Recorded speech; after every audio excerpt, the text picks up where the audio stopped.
Dan kali ini kita akan membahas mengenai dunia yang kian memanas, kemudian konflik terjadi di berbagai belahan bumi, sebut saja Rusia berperang dengan Ukraina dan juga Tiongkok dengan Taiwan yang saat ini berada dalam posisi siap untuk meluncurkan senjata, bisa jadi mungkin.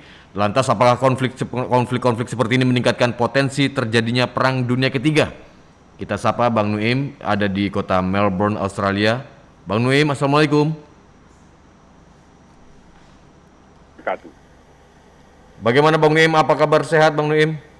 Alhamdulillah sehat walafiat. Bang Nuim, ini apa yang terjadi sebetulnya dengan dunia ini? Ada Rusia, Ukraina, kemudian ada Taiwan dengan Tiongkok yang makin memanas. Sebetulnya apa yang terjadi Bang Nuim? Ya manusia lupa. Hmm. Padahal dikatakan abad ke-20 manusia telah mempelajari suatu pengalaman, suatu hikmah kebijaksanaan bahwa peperangan itu tidak ada baiknya. Seperti dikatakan oleh salah seorang cendekiawan dari Amerika Serikat, Benjamin Franklin, there never was a good war or a bad peace. Tidak pernah ada peperangan yang baik dan perdamaian yang buruk. Jadi kita sudah mengetahui bahwa dalam abad ke-20 antara tahun 1914-1918 terjadi apa yang disebutkan The Great War, perang besar. Karena itulah perang katanya yang akan mengakhiri semua peperangan. Karena begitu dahsyatnya, bukan saja hancur leburnya harta benda, tetapi begitu banyak yang tewas, begitu banyak nyawa yang menghilang, yang ya terbunuh sia-sia. Ya. Tapi apa yang terjadi?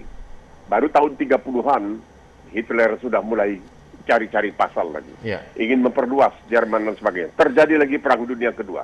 Waktu itu Neville Chamberlain, Perdana Menteri Inggris, pergi mendatangi Hitler ke Jerman untuk barangkali berusaha membujuknya agar jangan melancarkan peperangan. Dan mereka bersedia untuk mengalah. Tapi Hitler rupanya syahwat ingin berkuasanya tidak bisa terbendung. Terjadi lagi peperangan. Apa yang terjadi? Hancur lebur. Bukan saja Jerman yang hancur lebur, tetapi begitu banyak lagi negara-negara di Eropa yang juga hancur lebur, termasuk Inggris. Saya ke sana tahun 60-an itu masih melihat banyak bangkai-bangkai bangunan yang porak-porandan dan tidak belajar. Kemudian tahun 53 ada lagi tahun 50-53 perang Korea. Kemudian terjadi tahun 1970-an perang Vietnam. Kemudian terjadi lagi perang Afghanistan. Jadi yang disebutkan sebagai perang besar yang mengakhiri segala macam peperangan tidak terjadi.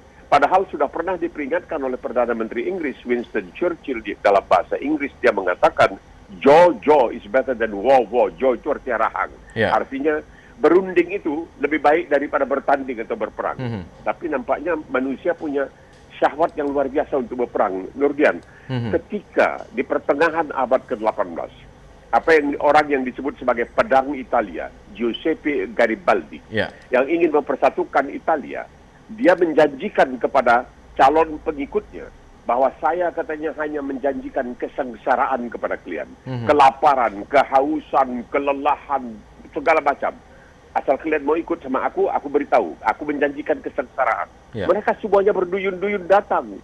Berhimpun untuk menjadi anak buah dari Garibaldi. Dan akhirnya memang bisa Italia bersatu. Tapi juga seperti dikatakan oleh pengarang Inggris, Graham Greene, dia mengatakan memang manusia ini barangkali pada adatnya sudah kecanduan perang. Seperti Amerika dituduh sekarang ini sebagai negara yang paling candu perang. Tapi nampaknya Rusia juga tidak kalah. Nah, apa yang dikatakan oleh Graham Greene dalam salah satu novelnya, bahwa 500 tahun Swiss itu betul-betul gemah ripah loh jenawi. Mereka itu saling akrab, persaudaraan, pokoknya. Dan 500 tahun itu mereka hanya menghasilkan jam dinding katanya dengan burung kecil yang keluar masuk. Kuku. 30 tahun Italia di bawah keluarga Borgas terjadi pertumpahan darah, perbaku hantaman. Mereka berhasil menghasilkan seperti Leonardo da Vinci, Michelangelo, Renaissance. Jadi kita juga kadang-kadang berpikir, apakah manusia ini memang perlu perang untuk bisa merangsang kemampuannya untuk menciptakan hal-hal yang di kemudian hari sejarah mengakuinya sebagai sesuatu yang sangat luar biasa. Wallahu a'lam. Ya, Bang Nuim, tidak hanya perang antara Rusia dan Ukraina, Tiongkok pun juga kini mulai agresif juga demi untuk mengeklaim keberadaan Taiwan gitu. Apa sebetulnya yang Ya, terjadi tapi dengan Taiwan dan Tiongkok ini, Bang Nuin? ini dia, Tiongkok dari sudah sejak kapan-kapan menganggap Taiwan itu sebagai bagian dari wilayahnya. Mhm, Padahal Tiongkok itu adalah suatu negara, suatu pulau yang disebut Formosa dulunya. mhm, Tapi kalau sekarang kita ke Taiwan dan kita menyebut Formosa, kita bisa ditangkap. Nah, Formosa itu kalau saya tidak salah secara antropologis, itu penduduknya itu sebenarnya dari semacam mhm, rumpun Melayu. Tapi karena Chiang Kai-shek waktu kalah dari Mao Zedong melarikan diri ke Formosa dan menyebutnya sebagai Taiwan, maka China menganggap atau RRC menganggap bahwa itu merupakan bagian. Tetapi sekarang ini ada sesuatu yang menarik. ya, Mungkin saja ada hikmahnya bahwa ketika Rusia dengan kemampuan yang sangat luar biasa, yang dikatakan memiliki senjata yang bisa menghancurkan bumi kita ini 3-4 kali, masuk kapal 117 hari yang lalu, sampai sekarang masih terbirit-birit dibuat oleh Ukraina, yang dibantu tentunya oleh banyak negara lain. ya, Mungkin barangkali Tiongkok juga pikir-pikir 3-4 kali. Mungkin juga banyak negara-negara kecil yang bersebelahan, bertetangga dengan negara-negara atau bangsa-bangsa besar merasa lega bahwa pelajaran yang bisa ditarik dari Ukraina adalah bahwa tidaklah semudah itu untuk menaklukkan suatu negara kecil seperti Ukraina ya, dan juga barangkali seperti Taiwan. Walaupun banyak yang mengatakan mungkin Taiwan tidak bisa disebandingkan, ya, disamakan dengan Ukraina. Tetapi kalau itu terjadi juga di Taiwan, niscaya negara-negara Barat seperti Amerika, Australia, dan lain sebagainya akan memberikan bantuan kepada Taiwan agar bisa memberikan perlawanan. Mungkin barangkali tidak sehebat seperti Ukraina, tetapi ada kemungkinan bahwa apa yang terjadi di Ukraina itu menjadi suatu pelajaran bagi negara-negara besar. Tapi China tetap geram, tetap dalam keadaan berang dan geram, dan terus-menerus mengingatkan, jangan macam-macam. Kalau sampai katanya Taiwan berani menyatakan dirinya merdeka dan bukan mengakui dirinya sebagai bagian dari Tiongkok, maka Tiongkok akan masuk. Tapi masuk bisa, nanti keluar belum tentu bisa. Ini menarik juga. Jadi ada hikmahnya juga. ya. Sebetulnya apa yang diincar oleh Tiongkok terhadap Taiwan, Bang Nuin? Itu rasa harga diri, kehilangan muka. Bagi orang Asia itu penting sekali. Jangan sampai kehilangan muka. Masa negara sebesar seperti Tiongkok tidak bisa berbuat suatu apa, ya, terhadap Taiwan. Hong Kong saja yang pernah dikuasai oleh Inggris, itu sekarang ini sudah boleh dikatakan masuk. Kalau dulu dikatakan satu negara, dua sistem, yaitu di Hong Kong sistem demokrasi, di Tiongkok sistem komunis, tapi sekarang boleh dikatakan sudah tidak lagi berlaku itu. Belum lagi 50 tahun perjanjian dengan Inggris itu berlangsung, sekarang Tiongkok sudah bisa mengambil alih Hong Kong dan menjadikannya bagian dari Tiongkok dan tidak lagi punya satu sistem yang bisa dikatakan berbeda. Nah, sekarang Taiwan ini juga begitu, karena Macau apa boleh buat? Macau dengan berapa? 600.000 penduduk barangkali ya sudah lah. Macau memang tidak ada apa-apa lah, sudah kembali ke tangan Tiongkok ya. Sekarang itu menjadi pusat kasino dan lain sebagainya. Dan tapi kalau Taiwan ini mungkin ada perlawanan, dan Taiwan juga barangkali berbesar hati melihat, wah ini kalau dibantu oleh Amerika, oleh NATO dan lain sebagainya, dan di sini mungkin kita bisa memberikan perlawanan yang nanti pada akhirnya bisa mempermalukan Tiongkok kalau Tiongkok tidak dengan cepat bisa menguasai Taiwan. Jadi keadaan memang labil sekarang ini, labil sekarang ini, dan kita melihat bahwa keadaan di dunia ya setelah COVID-19 dan kenapa ini bisa terjadi? Kenapa manusia itu tidak berpikir bahwa seperti yang dikatakan oleh seorang filosof Belanda, yang juga seorang teolog, ahli agama Katolik, yaitu Erasmus. Dia mengatakan dulce bellum in expertis dalam bahasa Latin. Bahwa peperangan itu manis bagi yang tidak memahaminya. Ya, itu biasanya yang dimaksudkan untuk pemimpin-pemimpin dunia. Peperangan itu biasanya dinyatakan antara satu negara dengan negara lain oleh para pemimpinnya yang saling kenal, barangkali pernah berjabatan tangan, pernah cipka-cipki juga, barangkali cium kanan, cium kiri di pipi. Ada yang bertempur, ini tentara yang tidak saling mengenal. Nah, inilah kejamnya. Inilah kejamnya peperangan itu. Karena peperangan itu dikumandangkan oleh para pemimpin yang saling kenal, tapi dilaksanakan, diperjuangkan oleh tentara yang tidak saling mengenal, disuruh saling bersembunyian. Bang Nuim, berbicara tentang Taiwan, sudah ada 13 negara termasuk Vatikan yang mengakui Taiwan sebagai negara berdaulat. Apakah ini artinya proses menjadi negara terpisah dengan Tiongkok ada potensi untuk bisa memisahkan diri Taiwan ini, Bang Nuim? Tidak, itulah yang jadi, karena belakangan ini kita tahu di Singapura, Mhm.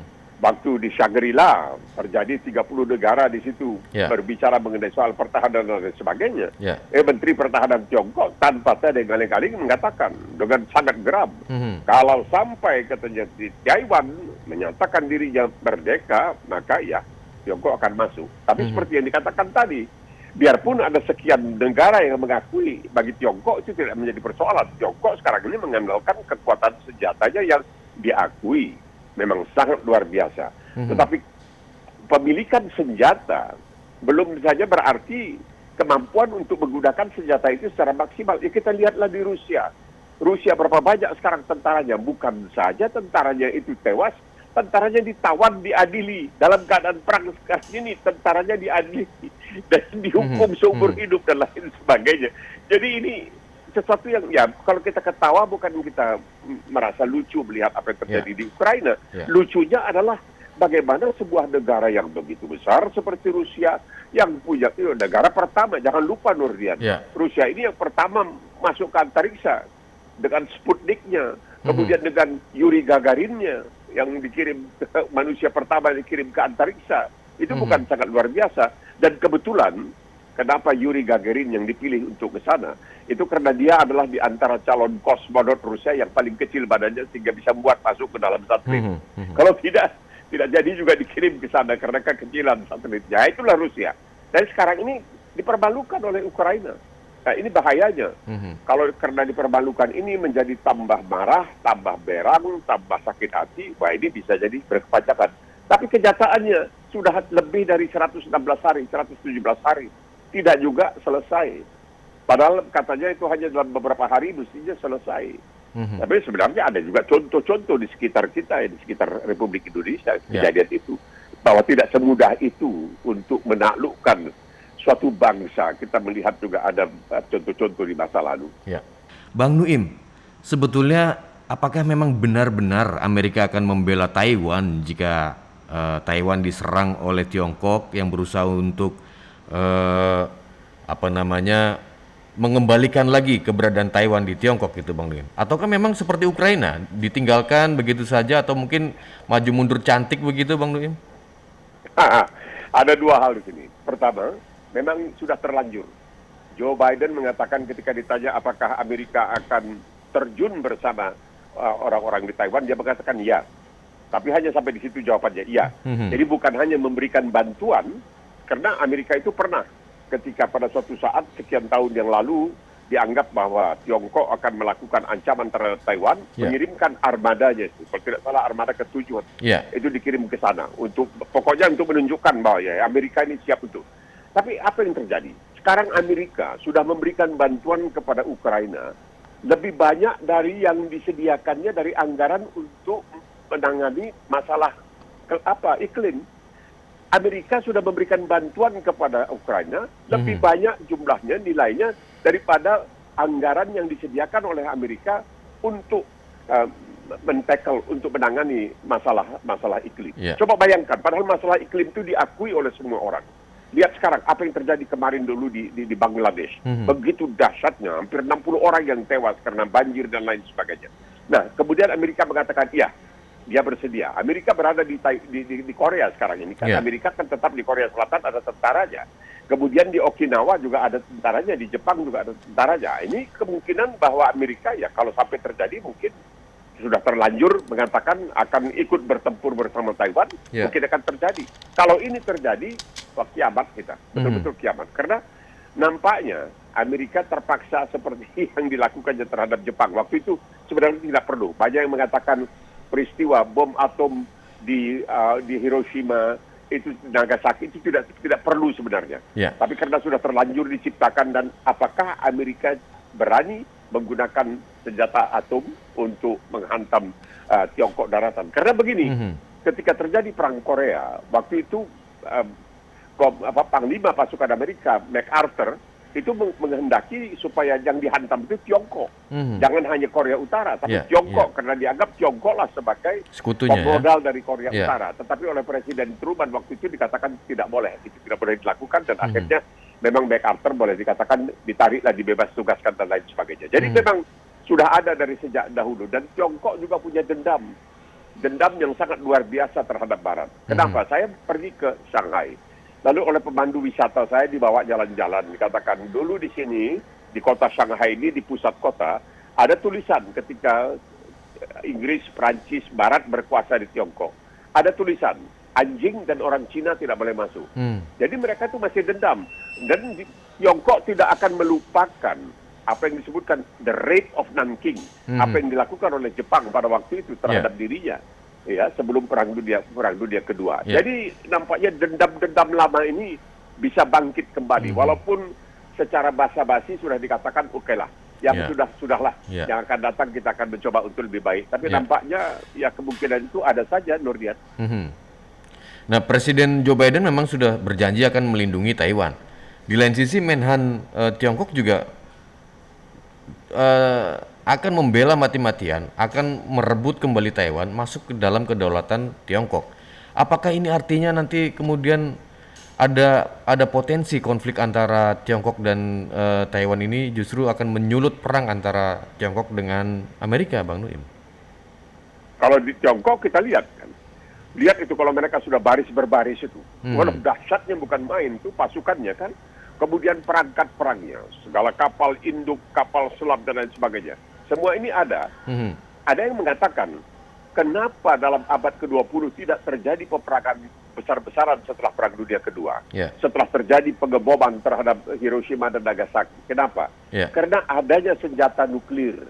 Karena masing-masing pemilik senjata nuklir merasa khawatir kalau sampai terjadi peperangan dan senjata nuklir digunakan, mungkin yang menggunakan, yang menyerang dan yang diserang, dua-duanya akan hancur lebur. Nah ini sekarang ini kelihatannya mungkin ya kita lihat apakah Rusia berani menggunakan apa yang disebutkan sebagai senjata taktis nuklir, dan apakah Tiongkok dengan angkatan bersenjata yang begitu dahsyat, enak dilihat begitu enak, tapi kita tidak tahu bahayanya seperti apa. Apakah mereka berani mengerahkan, berani menggunakan? Lalu kalau tidak berani, akan ada yang bertanya, jadi untuk apa semua ini? Untuk apa semua ini kalau tidak digunakan ketika harkat, ketika martabat kita, ketika kehormatan kita dihina-hina orang? Taiwan itu tetap saja ada, diakui oleh sejumlah negara.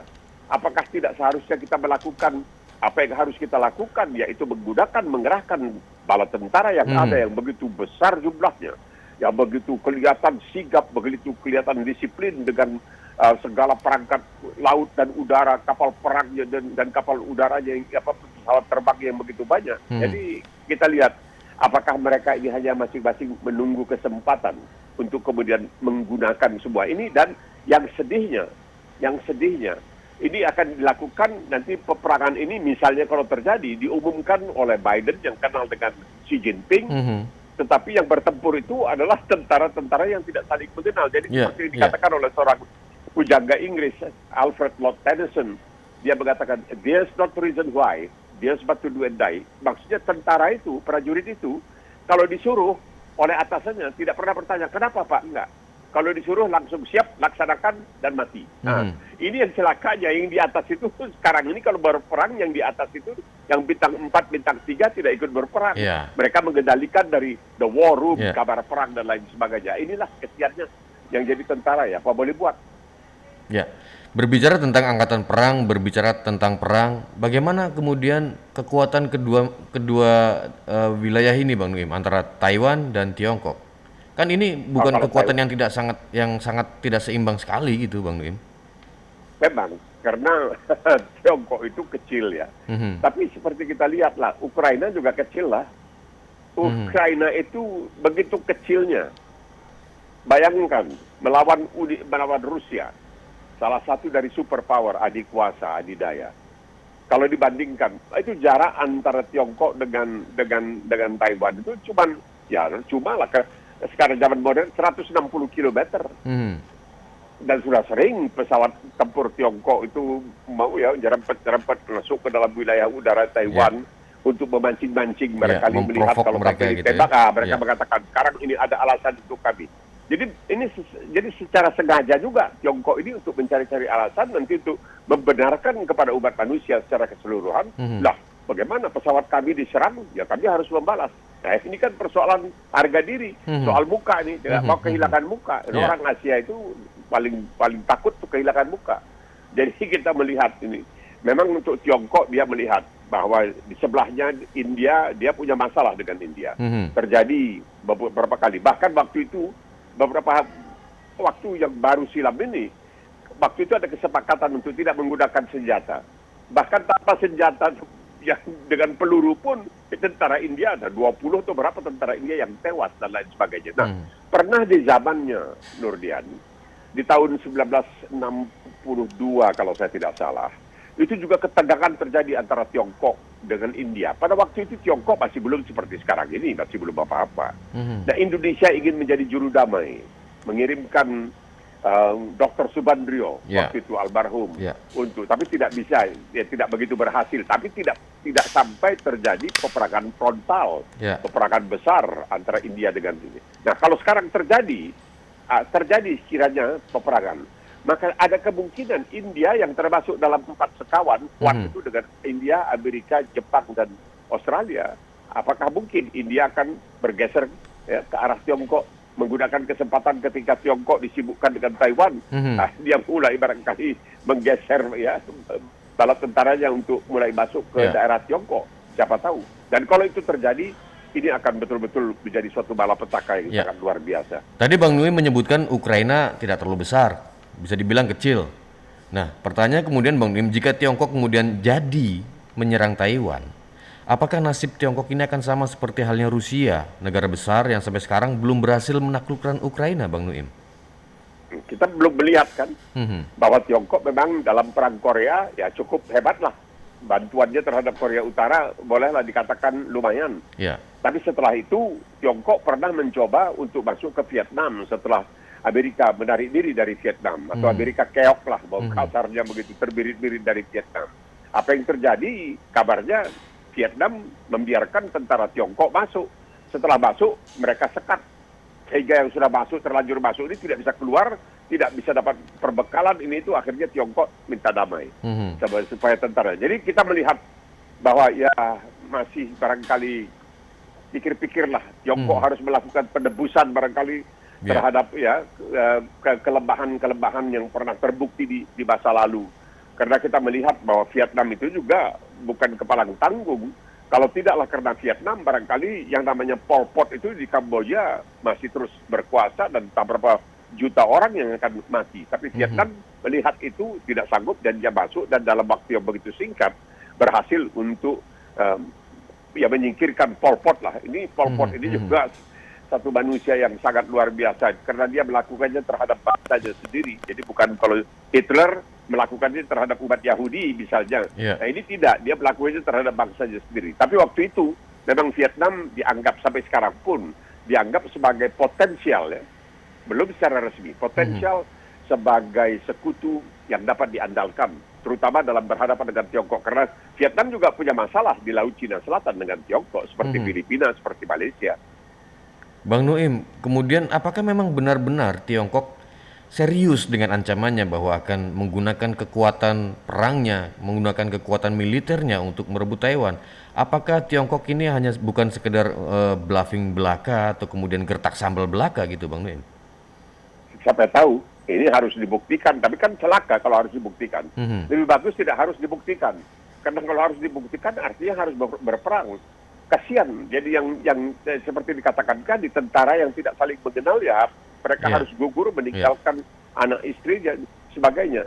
Dan mudah-mudahan tidak sampai. Kadang-kadang peperangan itu terjadi karena kebetulan. Jadi bukan secara direncanakan, tapi karena kebetulan. Ada pesawat yang tertembak. Sebab sudah pernah terjadi insiden antara pesawat Amerika yang berada di wilayah udara di sekitar Laut Cina Selatan. Itu terjadi, dan kemudian Tiongkok melakukan sesuatu yang sangat membuat mengerah Australia. Karena apa? Ada pesawat pengintai Australia, jadi bukan pesawat tempur sebenarnya, tapi pesawat pengintai yang terbang di wilayah udara internasional di atas Laut Cina Selatan, kemudian diganggu oleh pesawat tempur Tiongkok. Baru-baru ini saja, baru barangkali 3-4 minggu yang lalu terjadi. Dan apa yang dilakukan oleh pesawat tempur Tiongkok itu, saya juga baru tahu itu bisa terjadi.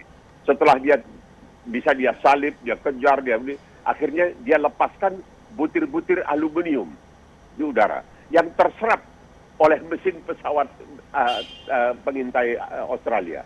Itu bisa menimbulkan kecelakaan. Nah, itu yang hal-hal seperti itu, nanti kecelakaan seperti itu menjadi penyebab berkobarnya suatu peperangan. Karena Tiongkok juga pernah, misalnya baru-baru ini ketika pesawat tempur Australia berada di wilayah internasional di utara Australia, dia menyorotkan sinar laser yang bisa membahayakan. Kemudian kapal laut, kapal perangnya kelihatan melayari laut di lepas Australia Barat. Jadi kelihatan seakan-akan ini kadang-kadang kecelakaan terjadi secara tidak disengaja. Ini menyebutkan karena yang menjadi korban itu merasa sangat tidak terima, malu dong dia. Kalau pesawatnya jatuh dibuat Tiongkok lalu dia tidak melakukan, hanya bikin nota protes, ya orang mengatakan untuk apa itu? Nah, inilah celakanya ini. Jadi itulah yang dikatakan oleh Churchill, ya, bahwa berunding itu lebih bagus dari bertanding. Ya. Ini apakah ini bisa dilakukan sekarang ini? Kita mudah-mudahan tidak harus membuktikan bahwa ini tidak benar atau ini benar. Jangan sampai itu terjadi. Biarlah status quo, keadaan seperti sekarang ini, tidak apa-apalah, apa boleh buat. Gertak sambal ya gertak sambal lah. Tapi jangan sampai merasa kehilangan muka dan harus melakukan penebusan. Itu yang berbahaya. Bang Nuin, sebetulnya apa dampak terbesar? Apakah dampaknya nanti jika Tiongkok dan Taiwan ini akan berperang jauh lebih besar ketimbang Rusia dan Ukraina, Bang Nuin? Nampaknya begitu, karena banyak yang mengatakan bahwa kan Ukraina ini baru-baru saja boleh dikatakan dalam tanda kutip merdeka mandiri, sedangkan Taiwan ini sudah sejak lama. Jadi pembinaan itu sudah sejak lama. Tapi apakah kemampuan tempur rakyat Taiwan ataukah, karena mereka sekarang ini juga punya wajib militer, punya harus sekian bulan sekali melakukan latihan dan lain sebagainya. Nah, inilah yang menjadi persoalan sekarang ini. Kadang-kadang semua ini, kejagoan ini, kemampuan ini harus dibuktikan di medan laga. Jadi kita melihat, Nurdian coba pikirkan baik-baik ya. Dalam awal tahun 2000 ya, jadi abad ke-21. Ketika itu Presiden Amerika adalah George W. Bush. Jadi George Bush Junior. Ya, bukan. Dia cari-cari segala macam dalih. Akhirnya dengan dusta menyuruh Menteri Luar Negerinya waktu itu Colin Powell tampil di Perserikatan Bangsa-Bangsa dengan segala macam pembuktian, konon pembuktian bahwa Saddam Hussein punya senjata nuklir. PBB mengatakan, kami sudah ngecek, kami sudah periksa, nggak ada, tidak ada. Tapi demi berperang, Presiden George Bush yang mengatakan dia mendapat perintah dari Tuhan untuk melakukan peperangan, demi berperang, dia bersedia untuk melakukan dusta besar, masuk ke Irak. Apa jadinya? Ya, di Abu Ghraib itu memalukan sekali. Dan kemudian oleh majalah kedokteran Inggris yang sangat terkenal, The Lancet, yang terbit pertama kali di abad ke-19, dikatakan akibat dari serbuan Amerika ke Irak yang membawa serta Inggris, Australia, dan lain-lain, lebih dari 500.000 orang telah tewas, orang-orang yang tidak bersalah. Tapi itulah keinginan untuk perang itu, dan kelihatan George Bush pakai jaket kulit sebagai seorang penerbang, memang dia seorang penerbang, mengatakan mission accomplished, bahwa misi sudah terlaksana, padahal tidak kan. Orang bermatian begitu saja. Setelah sebelumnya masuk ke Afghanistan untuk menghantam Osama bin Laden dengan Al-Qaedanya. Dan itulah dicari-cari kadang-kadang dengan dusta, dengan segala tanpa malu. Dan sampai sekarang pun tidak ada ucapan permintaan maaf dan lain sebagainya, tidak ada. Mereka anggap itu biasa saja. Ya udahlah, terjadi peperangan. Berapa banyak yang padahal waktu itu dikatakan 80% rakyat Amerika itu tidak tahu di mana Irak itu berada. Tapi mereka mengirimkan bala tentaranya ke sana. dan melakukan hal-hal yang akhirnya mempermalukan Amerika sendiri, terutama misalnya di penjara Abu Ghraib itu, di mana perlakuan terhadap para tawanan, ya, ada tentara-tentara Irak yang berperang melawan Amerika waktu itu sangat tidak manusiawi. Jadi seakan-akan dicari-cari, biarpun dengan dusta, dengan bohong. Itulah bahwa manusia itu barangkali memang ya kecanduan perang. Memang seperti dikatakan Amerika itu candu perang. Sudah diperingatkan oleh Presiden Amerika Dwight Eisenhower.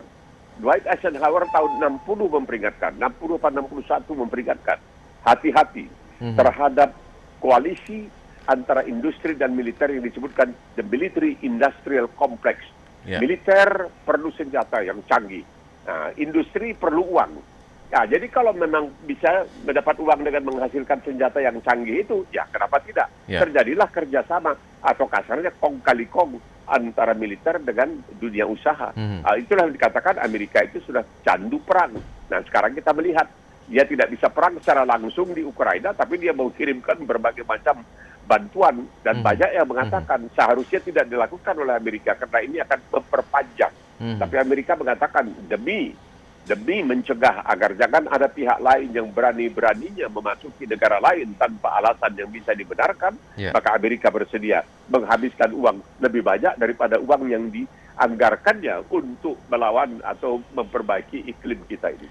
Tadi Bang Nuim sempat menyatakan bahwa lebih baik dialog, lebih baik berunding sebelum konflik terbuka. Nah, apa upaya yang terbaik yang dilakukan Taiwan untuk memperlambat serangan Tiongkok ini tidak terjadi, Bang Nuim? Bagaimana caranya? Tidak ada, karena di Taiwan sendiri juga merasa, ya kenapa kami sudah membangun suatu negara yang diakui, ya. Dengan berapa, 25-26 juta penduduk diakui, Taiwan itu sangat maju, diakui. Memang ya itu sebagai suatu bukti bahwa orang yang mau bekerja keras dan lain sebagainya, ya dalam bayang-bayangan, ancaman dan lain sebagainya, itu bisa membuat sebuah negara yang begitu bagus, itu negara yang maju dan lain sebagainya. Nah, jadi ini juga memberikan semangat kepada Taiwan setelah kami bangun semua ini. Kenapa mesti kami serahkan kepada Tiongkok? Begitulah kira-kira mereka akan mengatakan, karena dendam ini masih tetap ada, dan dari sejak semula Amerika itu sudah memang berpihak kepada Chiang Kai-shek, ya nasionalis yang disebut Chiang Kai-shek dari sejak semula dahulu sudah.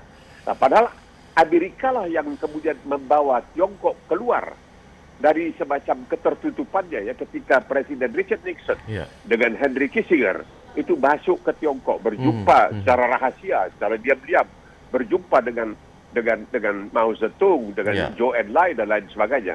Dan itu ada satu kejadian yang menarik sekali kalau boleh kita sebutkan di sini. Karena yang dibawa oleh Richard Nixon pada waktu itu adalah seorang kolumnis koran The New York Times yang sangat dihormati. Dan hampir semua presiden Amerika sebelum itu selalu berkonsultasi dengan kolumnis ini. Ya, dia memang hebat lah, pokoknya luar biasa. Nah, kolumnis ini ketika berada di Tiongkok tiba-tiba mendapat serangan usus buntu malam hari.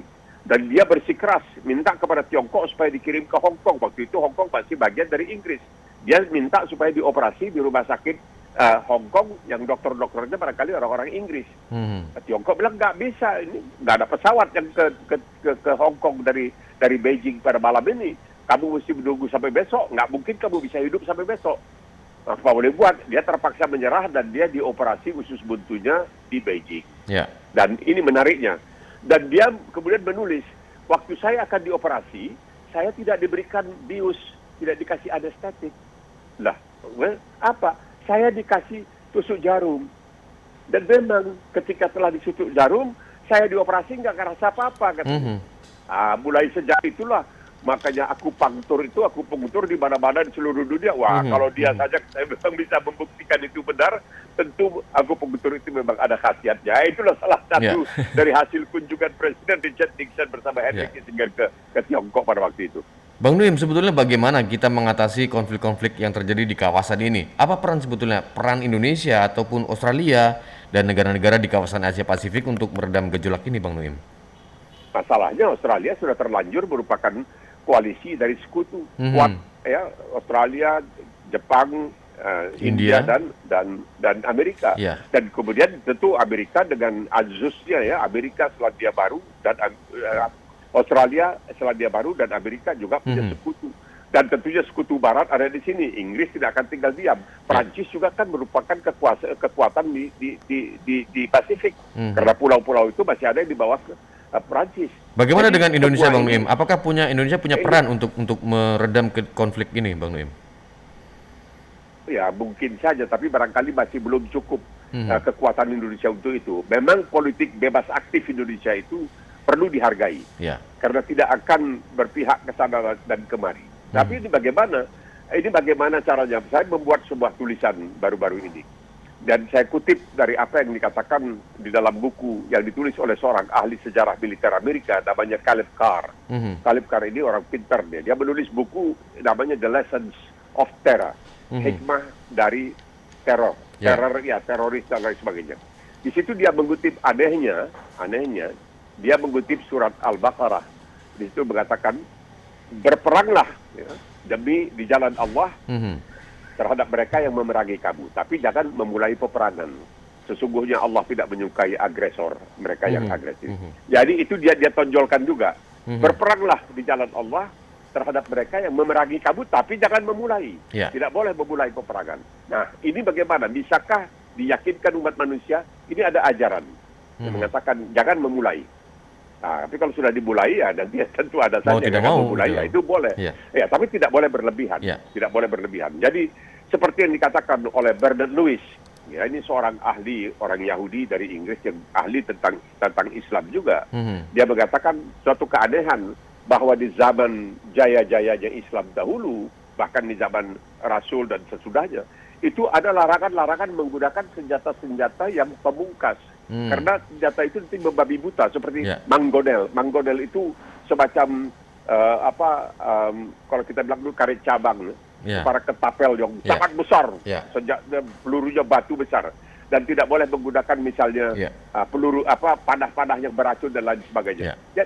Ya, barangkali orang nanti akan kembali ke sana, mungkin akan kembali ke sana melihat apakah ini bisa dijadikan pegangan dan menjadi pembimbing kita agar kita bisa menghindari peperangan. Baik, terima kasih Bang Nuim sudah bergabung bersama kami di MG Radio Network. Salam sehat Bang Nuim.